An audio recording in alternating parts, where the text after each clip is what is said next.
section of the 4 agreements. So let's get started.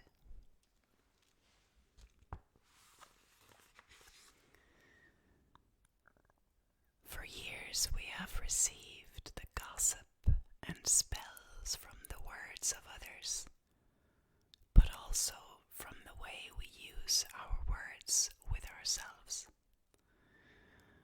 We talk to ourselves constantly, and most of the time we say things like, "Oh, I look fat.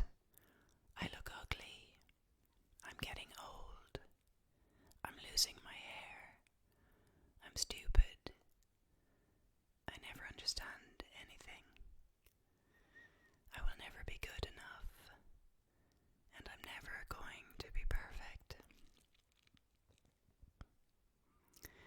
Do you see how we use the word against ourselves? We must begin to understand what the word is and what the word does. If you understand the first agreement, be impeccable with your word, you begin to see all the changes that can happen in your life. Changes first in the way you deal with yourself, and later in the way you deal with other people, especially those who you love the most. Consider how many times you have gossiped about the person you love the most to gain the support of others for your point of view. How many times have you hooked other people's attention and spread poison about your loved one in order to make your opinion right? Your opinion is nothing but your point of view. It is not necessarily true. Your opinion comes from your beliefs, your own ego, and your own dream. We create all this poison and spread it to others just so we can feel right about our own point of view.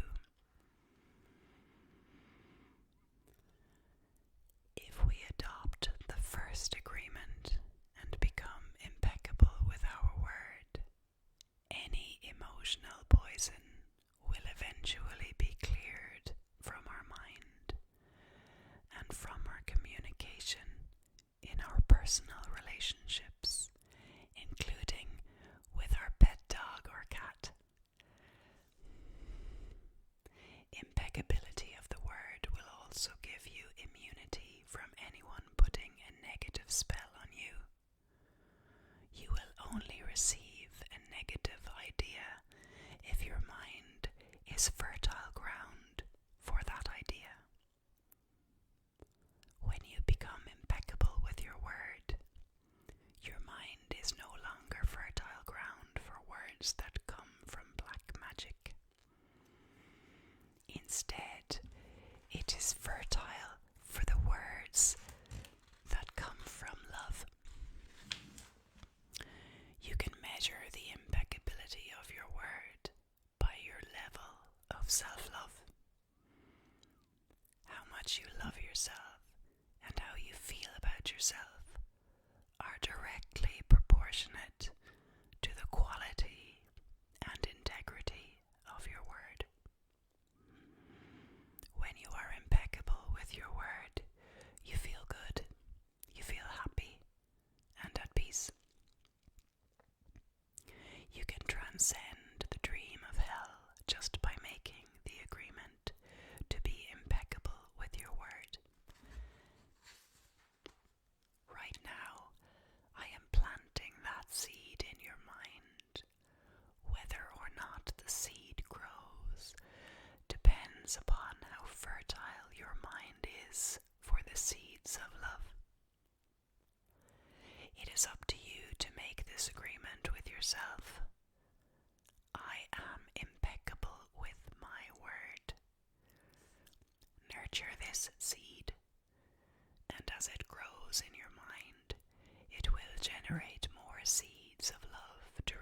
replace the seeds of fear.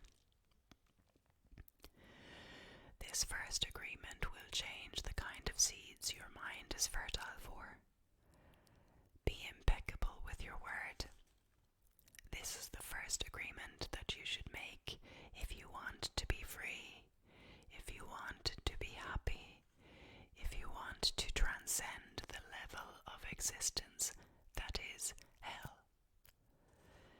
It is very powerful. Use the word in the correct way. Use the word to share your love. Use white magic, beginning with yourself. Tell yourself how wonderful you are, how great you are. Tell yourself how much you love yourself. Use the word to break all those teeny tiny agreements that make you suffer. It is possible. It is possible because I did it, and I am no better than you. No, we are exactly the same. We have the same kind of brain, the same kind of bodies. We are humans.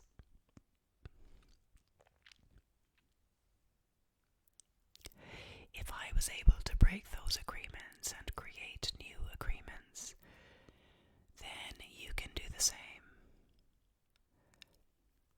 If I can be impeccable with my word, why not you?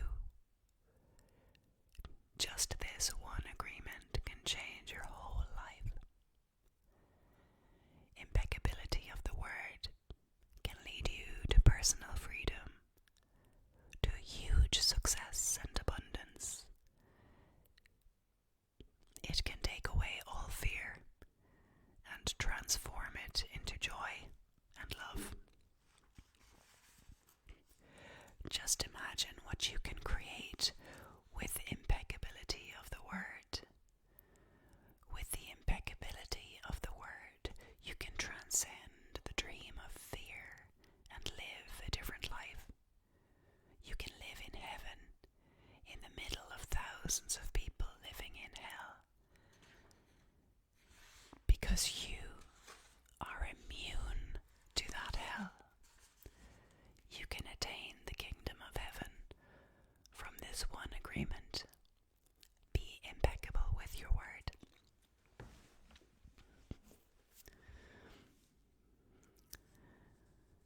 Three, the second agreement. Don't take anything personally. The next three agreements are really born from the first agreement.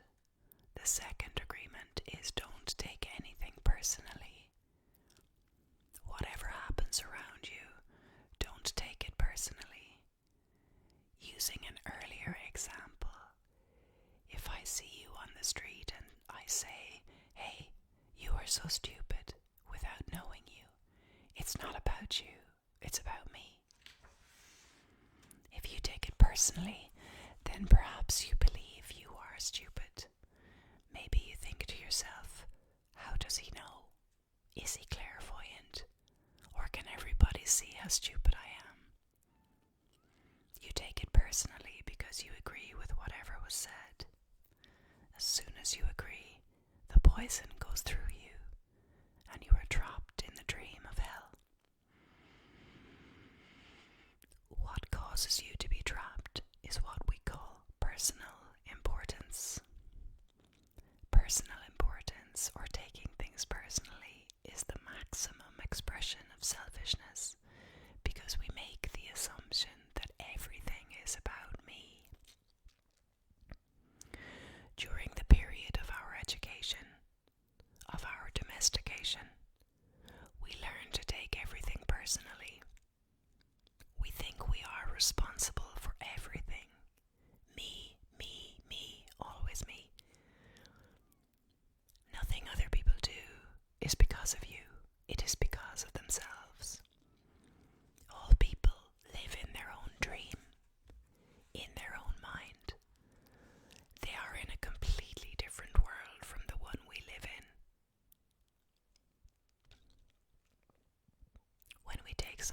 personally, we make the assumption that they know what is in our world, and we try to impose our world on their world. Even when a situation seems so personal, even if others insult you directly, it has nothing to do with you.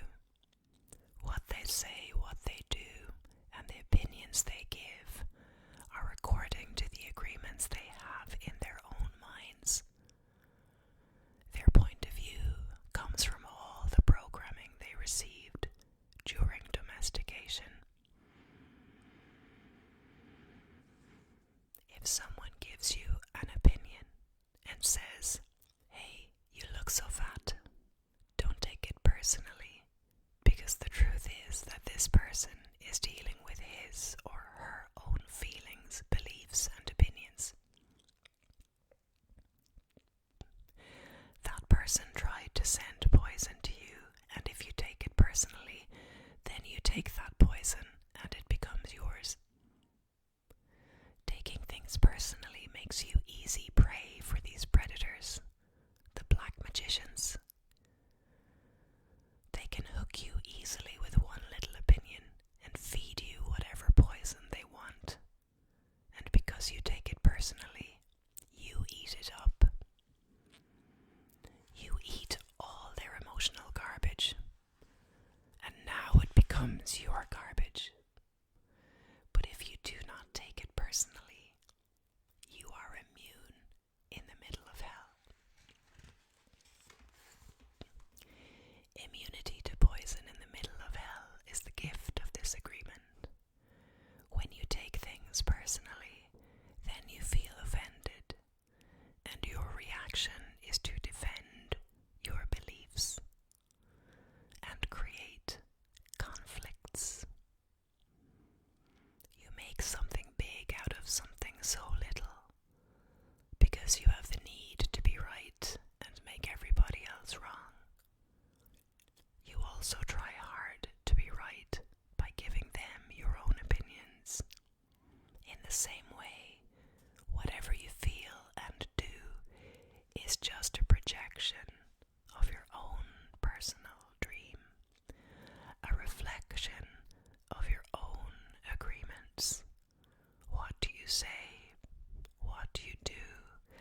And the opinions you have are according to the agreements you have made. And these opinions have nothing to do with me. It is not important to me what you think about me, and I don't take what you think personally. I don't take it personally when people say, "Miguel, you are the best." And I also don't take it personally when they say, "Miguel, you are the worst." I know that when you are happy, you will tell me, "Miguel, you are such an angel." But when you are mad at me, you will say, "Oh, Miguel, you are such a devil. You are so disgusting. How can you say those things?" Either way, it does not affect me because I know what I am. I don't have the need to be accepted. I don't have the need to have someone tell me, "Miguel, you are doing so good," or "How dare you do that?" No, I don't take it personally. Whatever you think, whatever you feel, I know is your problem and not my problem.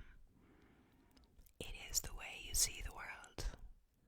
It is nothing personal because you are dealing with yourself, not with me. Others are going to have their own opinion according to their belief system. So nothing they think about me is really about me, but it is about them. You may even tell me, "Miguel, what you are saying is hurting me." But it is not what I am saying that is hurting you. It is that you have wounds that I touch by what I have said. You are hurting yourself. There is no way that I can take this personally.